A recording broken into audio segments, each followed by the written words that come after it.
पुरानी कार धूल भरी सड़क पर चल रही थी। अंदर 4 दोस्त अर्जुन, प्रिया, रोहन और माया घबराहट में मजाक कर रहे थे। उनकी मंजिल क्रैंस्टन मैनर, एक खंडहर हवेली जिसकी छवि बहुत डरावनी थी। हमें यहाँ आना चाहिए था। प्रिया ने पूछा।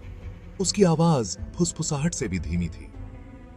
अर्जुन, ग्रुप का लीडर, मुस्कुराया। रिलैक्स प्रिया, बस एक पुराना घर है। लेकिन अर्जुन ने भी अपनी रियर एज की हड्डी में कंपी महसूस की जब हवेली उनके सामने दिखाई दी। इसका टूटा हुआ पहलू और अंधेरी खाली खिड़कियां उनके आने को देख रही थी। कार पार्क करके वे दमनकारी सन्नाटे में बाहर निकल गए। डर की भावना हवा में भारी पड़ रही थी, उन पर एक शारीरिक भार की तरह दब रही थी। भारी ओक का दरवाजा चरमराहट के साथ खुला, जैसे उसे दशकों से छुआ न गया हो। अंदर की अंधेरी किरणों में धूल के कण नाच रहे थे, जो अंदर के अंधेरे को चीरते हुए आ रहे थे। हवा सड़ांत की गंध से भरी हुई थी। कोई है? अर्जुन चिल्लाया। उसकी आवाज गुफा जैसे हॉल में गूंज रही थी। केवल मौन ने उसका जवाब दिया। जैसे ही वे आगे बढ़े, उनके पैरों के नीचे फर्श की लकड़ी कराह उठी।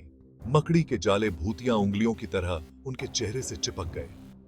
केवल आवाजें, उनके दिलों की धड़कन और टूटी खिड़कियों से हवा की फुसफुसाहट थी। ये जगह बहुत डरावनी है, रोहन फुसफुसाया। उसकी आंखें घबराहट से इधर उधर देख रही थी। माया कांप उठी। मुझे लग रहा है कोई हमें देख रहा है। जैसे ही सूरज डूबने लगा, हवेली के धूल भरे फर्श पर परछाइयां फैल गईं। दोस्त एक भव्य भोजन कक्ष में जमा हुए थे। तेजी से ठंडी होती हवा में उनकी सांसें धुंधली हो रही थीं।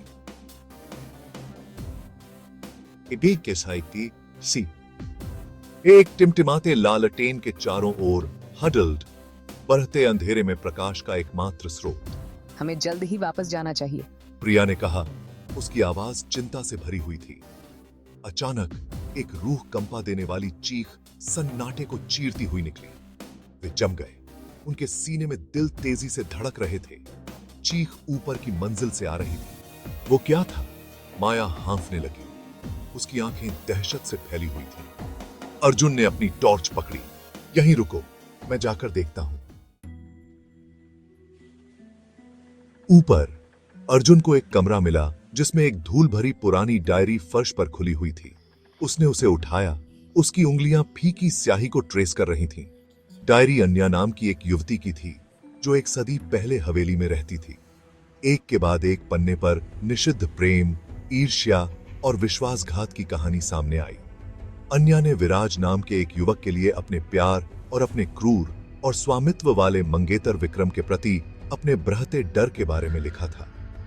एक द्रुतशीतन प्रविष्टि में अन्या, विराज और विक्रम के बीच टकराव का वर्णन किया गया है।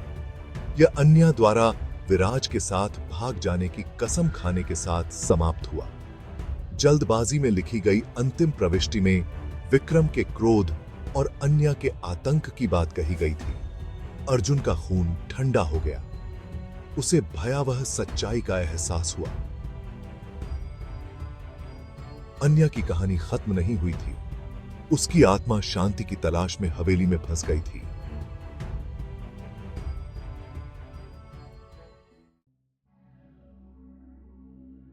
अर्जुन डाइनिंग रूम में वापस लौटा। उसका चेहरा पीला पड़ गया था। मुझे कुछ मिला। यह अन्या के बारे में है। उसकी कहानी बहुत दुखद है। उसने अपनी खोज को दूसरों के साथ साझा किया। उसकी आवाज धीमी हो गई क्योंकि उसने अन्या की दुखद कहानी सुनाई। दोस्त स्तब्ध सन्नाटे में बैठ गए। हवेली के इतिहास का भार उन पर हावी हो गया। हमें उसकी मदद करनी होगी। माया फुसफुसाई। उसकी आवाज कांप रही थी। जैसे जवाब में एक ठंडी हवा कमरे से होकर गुजरी, लालटेन को बुझा दिया और उन्हें अंधेरे में डुबो दिया। घबराए हुए वे अपनी फ्लैशलाइट के लिए लड़खड़ा गए। उनकी किरणें परछाइयों में नाच रही थीं। उनकी किरणें इस तरफ, रोहन ने कहा। उसकी आवाज डर से भरी हुई थी। उसने एक छिपे हुए दरवाजे की ओर इशारा किया जो अंधेरे में खुल गया था। जिसमें अज्ञात की ओर जाने वाली सीढ़ियों का एक समूह दिखाई दे रहा था। जैसे जैसे वे हवेली की आंतों में गहरे उतरते गए, हवा ठंडी होती गई। मिट्टी और सड़ांत की गंध उनके फेफड़ों में भर गई, जिससे सांस लेना मुश्किल हो गया। अंत में वे एक विशाल गूंजने वाले कक्ष में पहुंचे। कमरे के बीच में एक छायादार आकृति खड़ी थी। उसका रूप धुएं की तरह घूमता और घूमता हुआ था।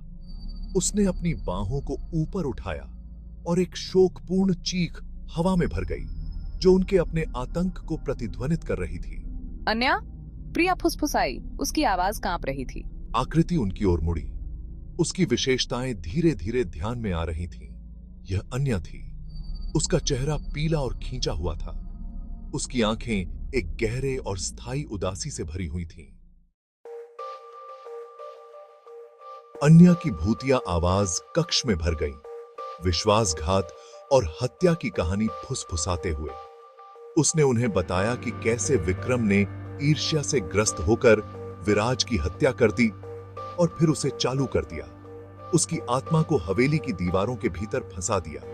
उसने खुलासा किया कि विक्रम ने पछतावे से भरे हुए विराज के शरीर को हवेली की गहराई में छिपा दिया था। अन्या को उनकी जरूरत थी कि वे विराज के अवशेषों को खोजें, ताकि उनकी आत्माएं आखिरकार आराम कर सकें। कृपया मुझे शांति पाने में मदद करें, उसने विनती की। उसकी आवाज दुख से गूंज रही थी। फ्रेंड्सों ने सुना, अन्या की दुर्दशा के प्रति सहानुभूति से उनके दिल भारी थे। उन्होंने शांति पाने में उसकी मदद करने की कसम खाई, चाहे कुछ भी कीमत क्यों न चुकानी पड़े। अन्या के वर्णक्रमीय प्रकाश द्वारा निर्देशित उन्होंने हवेली के नीचे के हिस्से में गहरे उद्यम किया। उन्होंने अंधेरी घुमावदार सुरंगों के माध्यम से नेविगेट किया। उनके दिल डर और दृढ़ संकल्प के मिश्रण से तेज हो रहे थे। अंत में वे एक छोटे से भूले हुए कमरे में पहुंचे। बीच में एक सदी से अबाधित हड्डियों का ढेर पड़ा था। यह विराज था। यह यहां है, आर्यन ने कहा।